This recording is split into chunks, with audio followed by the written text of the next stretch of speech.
Salve, salve, alunos e alunas do canal Educação. Sejam todos muito bem-vindos, sejam todas muito bem-vindas a mais essa aula de projeto de aprendizagem interdisciplinar. A aula de projeto de aprendizagem interdisciplinar, aula das aulas, aula Nobel, aula magna de projeto de aprendizagem interdisciplinar. E eu agradeço imensamente, eu agradeço carinhosamente a participação, a audiência de tanta gente linda, maravilhosa, inteligente, competente do meu Piauí, do Brasil e do mundo inteiro. Salve, salve, alegria, alegria. Joca Marques, aquele abraço. Landry Salles, aquele abraço. Parnaíba, muitos polos, muitas pessoas acompanhando esta aula. Jusilene Lima, boa tarde para os alunos e professores. Aquele abraço carinhoso e sem perder tempo, sem perder tempo, sem perder tempo, porque tempo é conhecimento. E qual será? E qual será? E qual será a nossa temática de hoje? Indicadores sociais. Nós temos como objetivos para a aula de hoje, principalmente, conhecer o que são e quais são os principais indicadores sociais e para que eles servem. Veja bem, o indicador social, a sua principal finalidade é fundamentar políticas públicas. O que isso quer dizer, professor? Quer dizer que as políticas públicas, principalmente na área da saúde, na área do meio ambiente, na área da educação, as políticas públicas, elas devem ser baseadas, fundamentadas pela ciência. E é preciso deixar bem claro isso. As políticas públicas devem ser orientadas, fundamentadas pelo conhecimento científico, pela ciência. E os indicadores sociais, eles obedecem à metodologia, uma metodologia científica. Professor, explica mais um pouquinho. Antes de começar a aula, vou dar-lhes esta rápida explicação. Acompanha comigo. Vamos supor que numa determinada região do Brasil, uma região qualquer do Brasil, é feito uma pesquisa, um levantamento, e a partir desse levantamento, constatou-se que 20% daquelas pessoas naquela região estão com fome. Esse dado é um indicador social de fome. De posse desse dado, o que os governantes fazem? Precisamos aplicar políticas públicas nessa região, políticas que combatam a fome. E depois de um certo tempo, um novo levantamento é feito e vai verificar qual é a porcentagem de pessoas que ainda estão famintas naquela região. Se geralmente uma política pública de combate à fome, ela é eficaz, então vamos supor que anos depois, um novo indicador diz que esse dado da fome caiu de 20% para 5%. Uma política pública eficaz só acontece quando é fundamentada na ciência, no conhecimento científico, querido aluno. Uma política pública não pode ser fundamentada na opinião de uma pessoa. Não pode ser fundamentada na convicção de uma pessoa. Nós já tivemos uma política pública desastrada durante a pandemia que levou à morte de 700 mil pessoas porque governantes-chave do nosso país recusaram-se a obedecer à orientação da ciência e seguiram a sua própria cabeça. A ciência dizia: precisa vacinar. E as pessoas que estavam vestindo o país diziam: não, a melhor vacina é a doença, é todo mundo pegar a doença, é imunidade de rebanho. Percebem? O conhecimento científico foi deixado de lado para que convicções pessoais, opiniões de pessoas não gabaritadas que orientassem as políticas públicas. Qual foi o resultado? Nós já sabemos. 700 mil mortes. Dessas 700 mil mortes, pelo menos a metade teria sido evitada se o Brasil, se os governantes brasileiros, a tropa de frente do governo brasileiro tivesse escutado a ciência e não escutado outras vozes do além. Está bem? Então, a aula de hoje é para mostrar isso para você, querido aluno, é para mostrar isso para você, querida aluna, a importância da ciência. Mas antes, vamos para a correção da tarefa de casa. Será bem rápido para logo iniciarmos o nosso assunto. Primeiro item, em relação à ética e democracia, todo cidadão tem direito a exercer a cidadania. De que forma? De que forma o cidadão exerce a cidadania? Bom, a resposta, letra A, você que marcou letra A, está correta. Na verdade, os direitos do cidadão estão vinculados também aos deveres. Para cada direito, um dever. É assim a cidadania. Não são somente direitos, não são apenas deveres. Para você que acertou, aquele 10 com louvor. Vamos para a próxima questão, para o próximo item, perdão. Item número 2, perdão. A cidadania, ela pode ser desdobrada em 3 aspectos, ó. Direitos civis, direitos políticos, direitos sociais. Assinale a alternativa que apresenta a ideia central ou a essência de cada um desses direitos. É a letra C.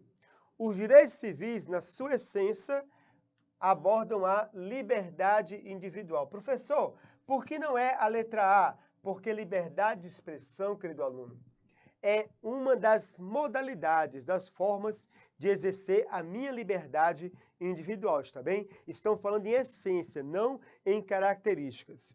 O autogoverno, a população se governa por meio dos seus representantes eleitos democraticamente e a justiça social. Professor, por que não é igualitarismo? Por que não falamos sobre igualitarismo numa república? Numa república falamos sobre equidade, que é um termo, inclusive, mais abrangente que igualitarismo.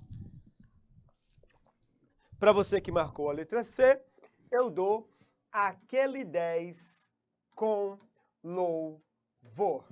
Seguindo adiante, vamos começar agora o assunto de hoje. E vamos começar com uma história. Essa história, ela vai demonstrar bem para cada um e cada um de nós a importância da relação ciência, políticas públicas. Nesse caso, indicadores sociais relacionados à saúde. Mas antes, mais uma rodada de abraços para Juscelene Lima, para o polo de Joca Marques, para o polo de Landry Salles, para o polo de Parnaíba. Turma, vamos conhecer, a história da pesquisadora Marilda de Souza Gonçalves. Ela nasceu em Salvador, Bahia, no ano de 1957. É a segunda filha de 7 irmãos. Ela formou-se em farmácia com mestrado e doutorado em genética e biologia molecular. Fez pós-doutorado nos Estados Unidos, na Universidade da Pensilvânia. E além de pesquisadora da Fiocruz Bahia, é professora titular da Faculdade de Farmácia da Universidade Federal da Bahia. Em 2017, Marilda foi eleita diretora da Fiocruz Bahia.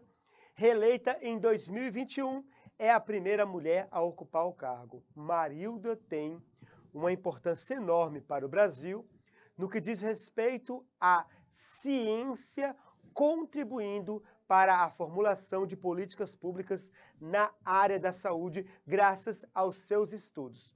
Acompanha comigo, atenção. Aquele lar era um burburinho só. Pudera Cresciam ali os irmãos, numa peraltice sem fim, e havia as festas e os encontros de família.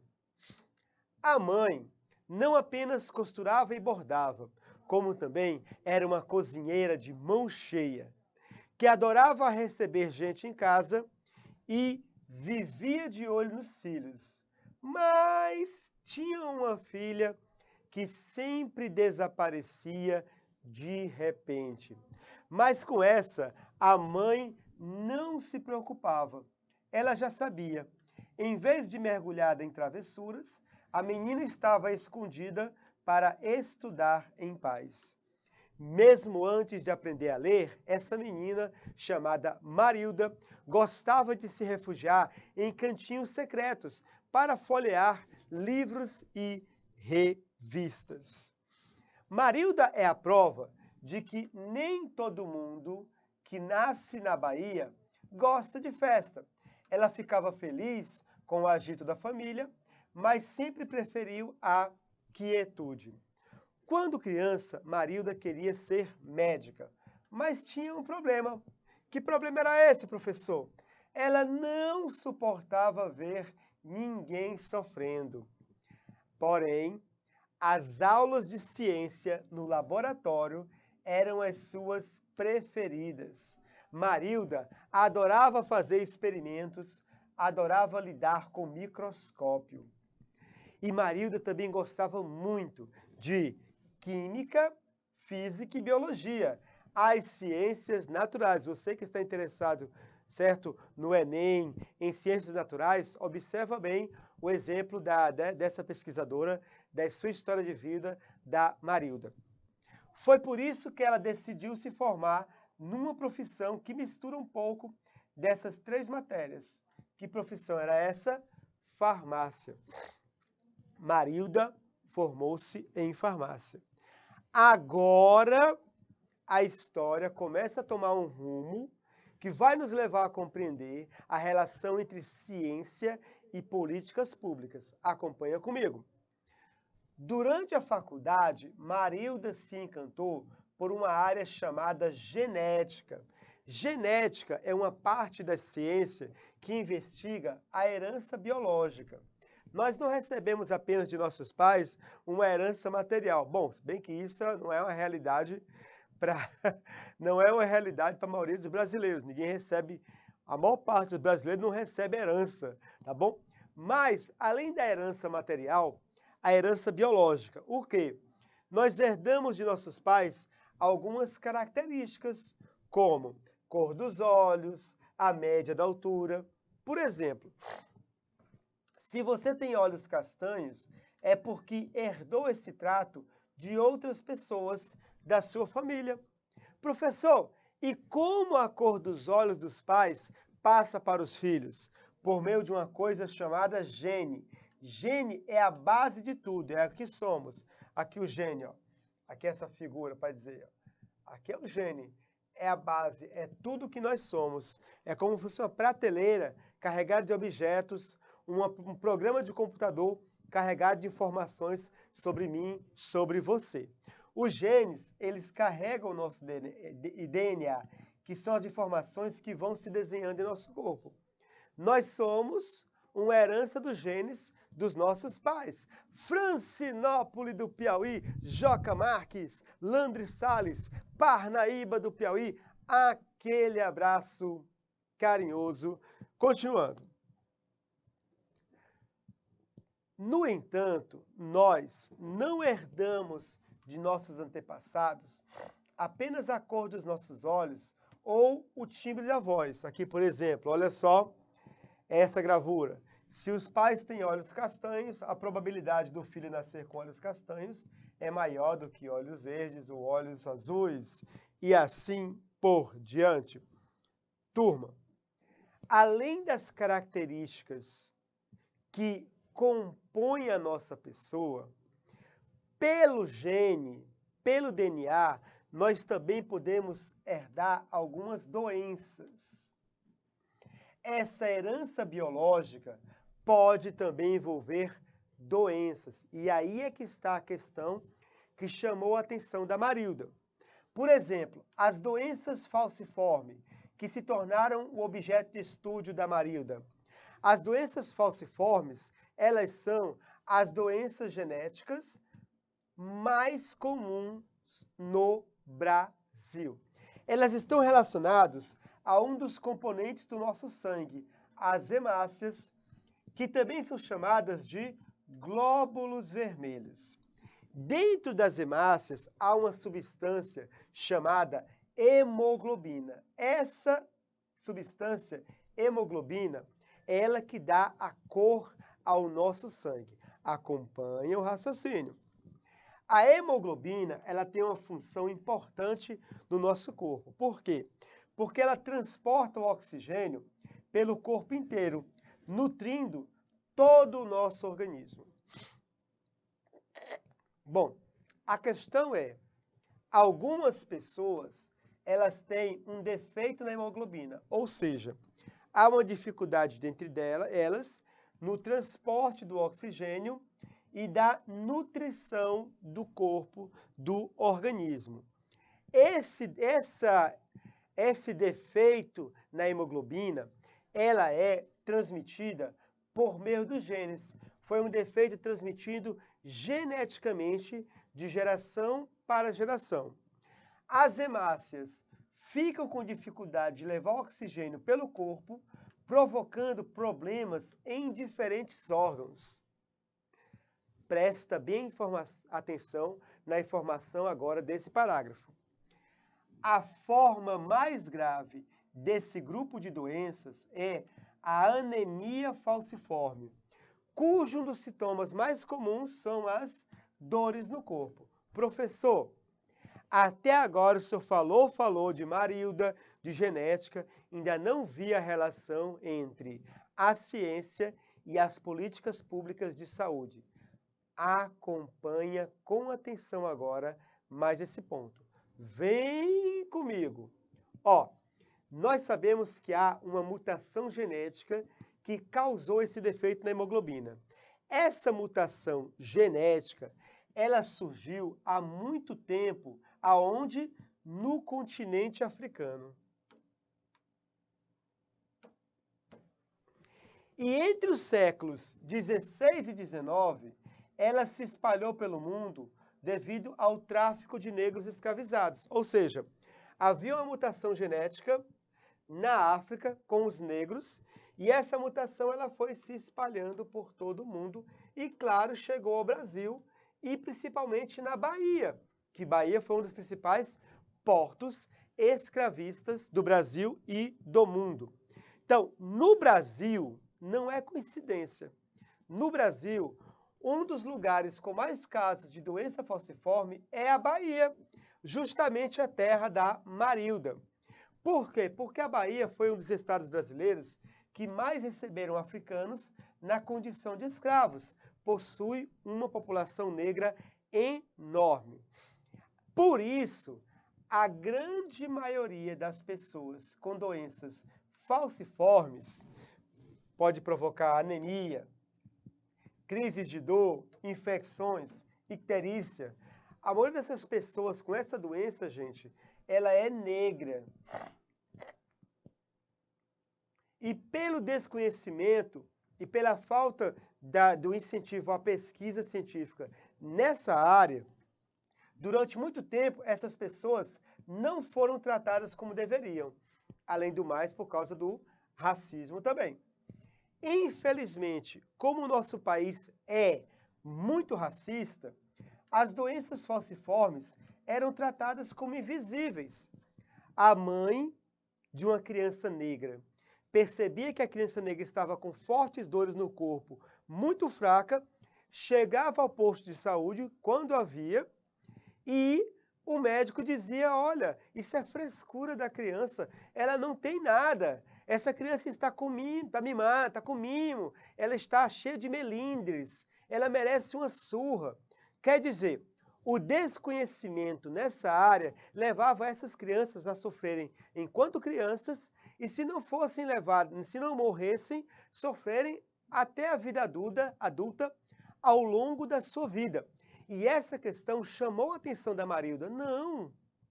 está errado. Há um problema sério aí de racismo estrutural. Precisamos pesquisar as causas das dores no corpo dessas crianças, as causas genéticas e o que nós podemos fazer por elas. Assim, Marilda, ela começou a sua pesquisa. Ela integrou um grupo de cientistas que conseguiu mudar a forma como as políticas públicas olhavam para as doenças falciformes. Por quê?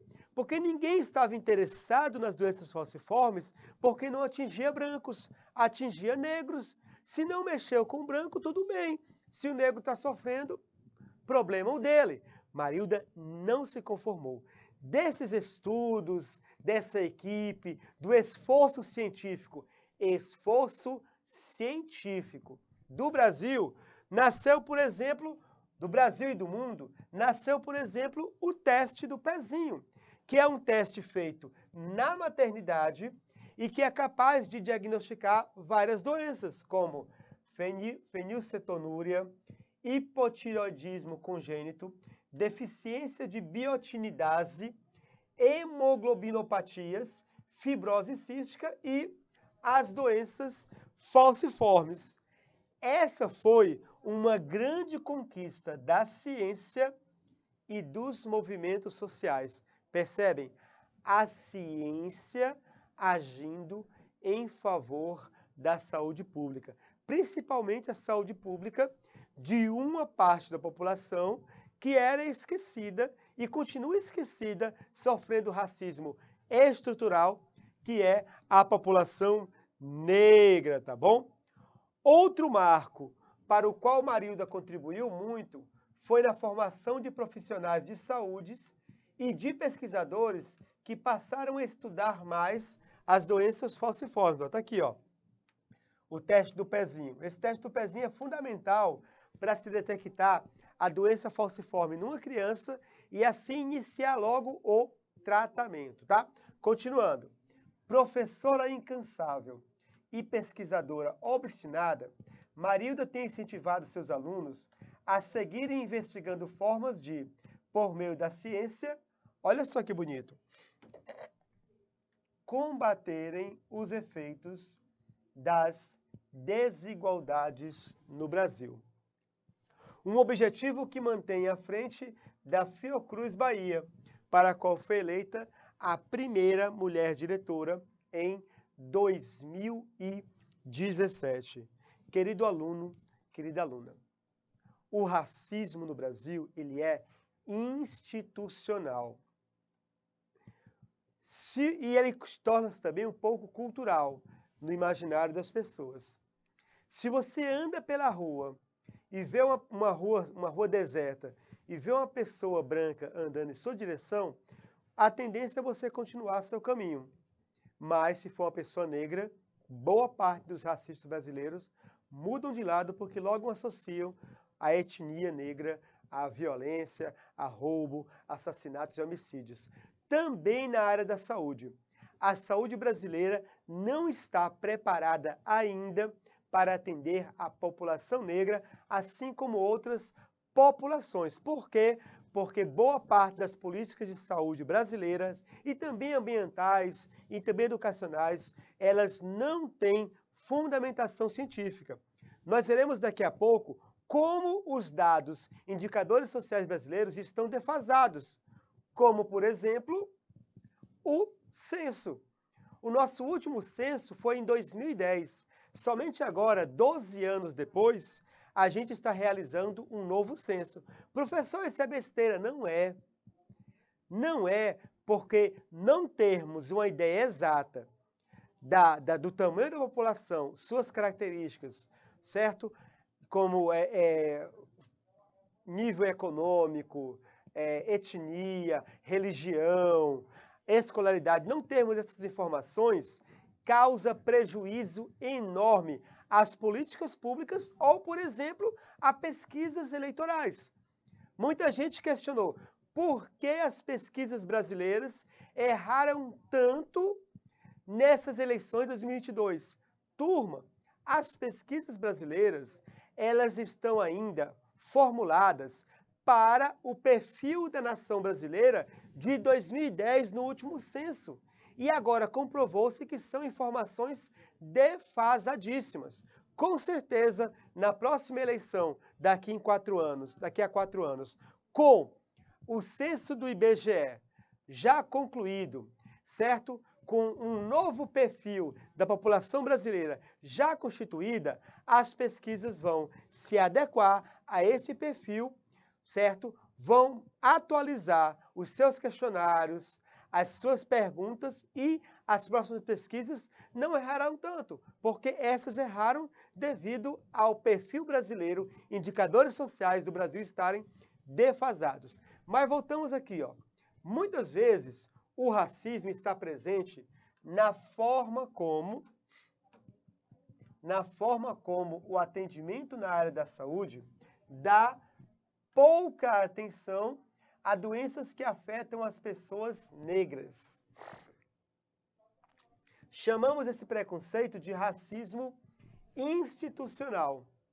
Também é papel da ciência e da sociedade combater violências como o racismo institucional no Brasil, exigindo que muitas doenças e problemas de saúde deixem de ser invisíveis.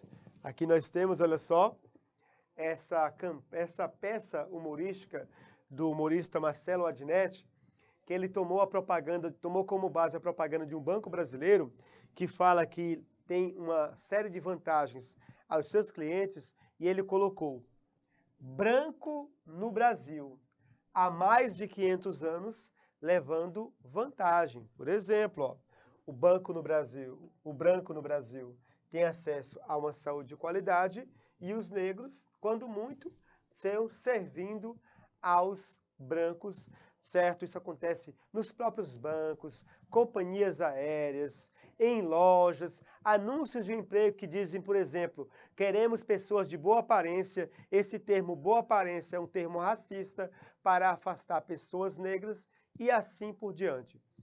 A ciência, ela deve ajudar a formular políticas públicas de qualidade e eficientes. Porque, olha só, a ciência é indispensável para a formulação de políticas públicas para a sociedade. Por isso, os indicadores sociais, eles são fundamentais. Um país com indicadores sociais defasados não formula políticas públicas adequadas e negligencia o atendimento à população. Um país que não sabe quantas pessoas estão com fome, quantas pessoas não sabem ler ou escrever, a quantidade de leitos por habitante, o desempenho ambiental de empresas. Um país que não tem dados, indicadores sociais, é um país que falha muito nas suas políticas públicas. E é por isso que vamos adentrar nesse assunto interessantíssimo. Indicadores sociais. Turma, indicadores sociais, eles são dados estatísticos, são estatísticas sobre vários aspectos da vida de um povo. Esses aspectos, quando analisados em conjunto, eles fazem um retrato do estado social da nação, do estado, da cidade, e permitem que a gente possa medir e conhecer o nível de desenvolvimento pessoal dessa cidade, desse estado, do país, da região. Turma, olha aqui, por exemplo, essa figura aqui, ó. A fonte dela é essa pesquisa e o IBGE. Segundo o IBGE, agora vejam só a importância da política pública. Prestem bem atenção. Segundo o IBGE, aqui é uma projeção, porque nós sabemos de fato o tamanho da pobreza no Brasil quando terminar o censo. Segundo o IBGE, em 2021, essa parcela aqui de vermelho, ó, 5,7% da população na extrema pobreza do Brasil estão na extrema pobreza, que são cerca de 12 milhões de brasileiros vivendo com apenas R$ 155 mensais por mês. Aí você pega agora essa parte aqui amarela. Vou mudar de cor. Agora que essa parte... Não pode nem mudar de cor que fica ruim. Deixa eu apagar aqui. Vai ter que ser a mesma cor. Aqui, ó, essa parte amarela. Essa parte amarela representa 24,1% dos brasileiros que estão na pobreza. Então, olha só. Segundo o IBGE, a partir desse indicador social, 5,7% dos brasileiros estão na extrema pobreza e 24% na pobreza, vivendo com até R$ 450 mensais. Isso quer dizer que cerca de 62 milhões de brasileiros vivem com até R$ 455 mensais.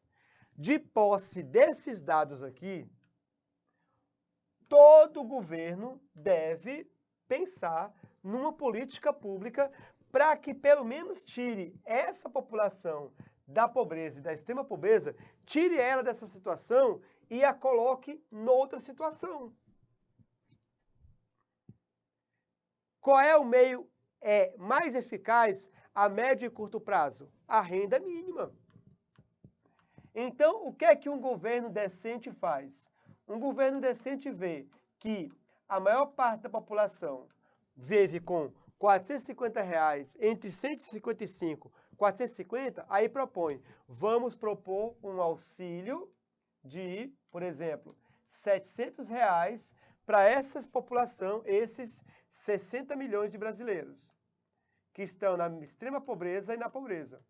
Ora, esses R$ 700 já servem para quê? Para que essa parcela da população ascenda socialmente, possa ter mais recursos para a sua sobrevivência e, tendo mais recursos para a sua sobrevivência, certo? Possa ter mais oportunidades de disputar uma vaga no mercado de trabalho ou emprego melhor. Percebe, então? É para isso que serve o indicador social. Sem essa informação aqui, nós não poderemos pensar nessa política pública. Aí eu digo assim, não, vou fazer um auxílio emergencial de R$ 200 para ajudar as pessoas. Gente, R$ 200 é extrema pobreza. Ou seja, é um auxílio de extrema pobreza para uma pessoa que já está na extrema pobreza. Não mexe em nada na configuração social do Brasil. Percebe, então? A política pública bem fundamentada, ela precisa muito dessa informação científica para ser eficaz. Vamos conhecer alguns indicadores sociais para a gente ter uma ideia de quais são. Olha só, a expectativa de vida. O que é a expectativa de vida? É a média de anos de vida de uma pessoa num determinado país, cidade ou estado. A taxa de mortalidade, ela corresponde ao número de pessoas que morreram durante o ano corrente. Taxa de mortalidade infantil, número de crianças que morrem antes de completar 1 ano. Taxa de analfabetismo, percentual de pessoas que não sabem ler e nem escrever. Renda nacional bruta per capita, o poder de compra das pessoas.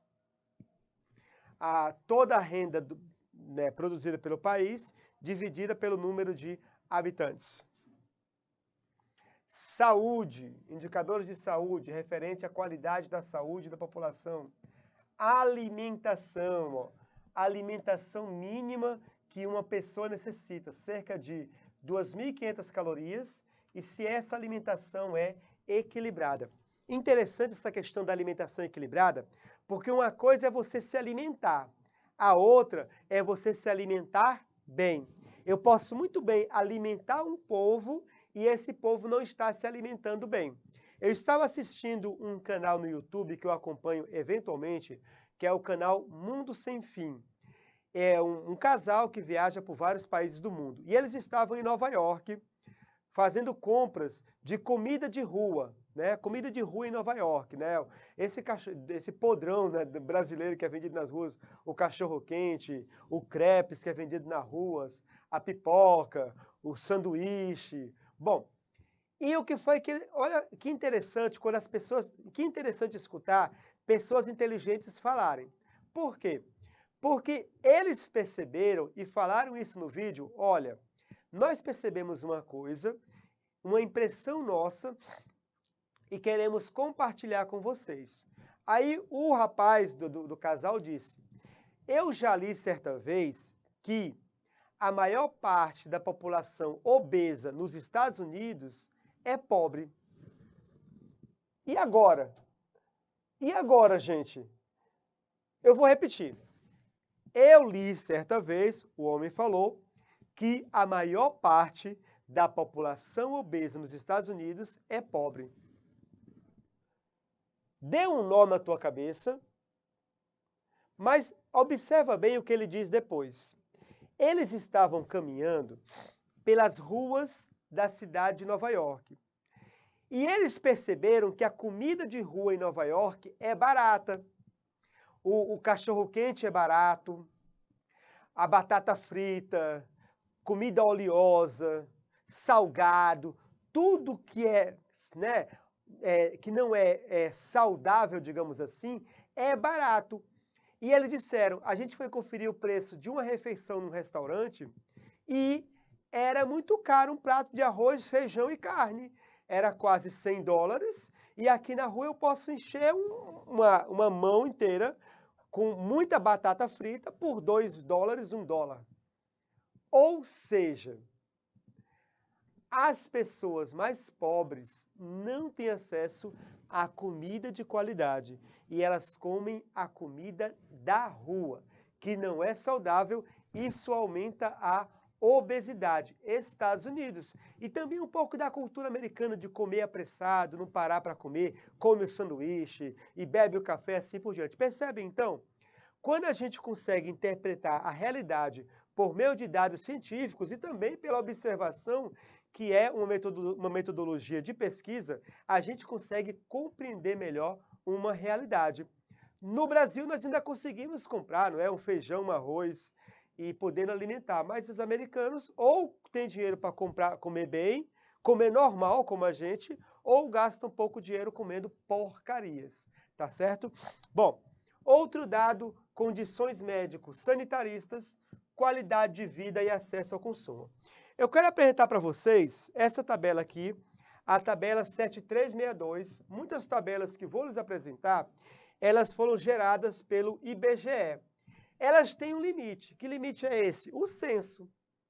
O último censo é de 2010. Então, muitos dados, como por exemplo esse que eu vou apresentar, são projeções, cálculos feitos pelo IBGE, mas pode ser que a realidade não corresponda a isso aqui.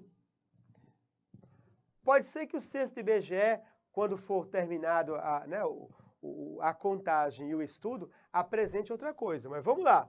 Olha só que interessante que ele nos apresenta. Ó. Esperança de vida ao nascer.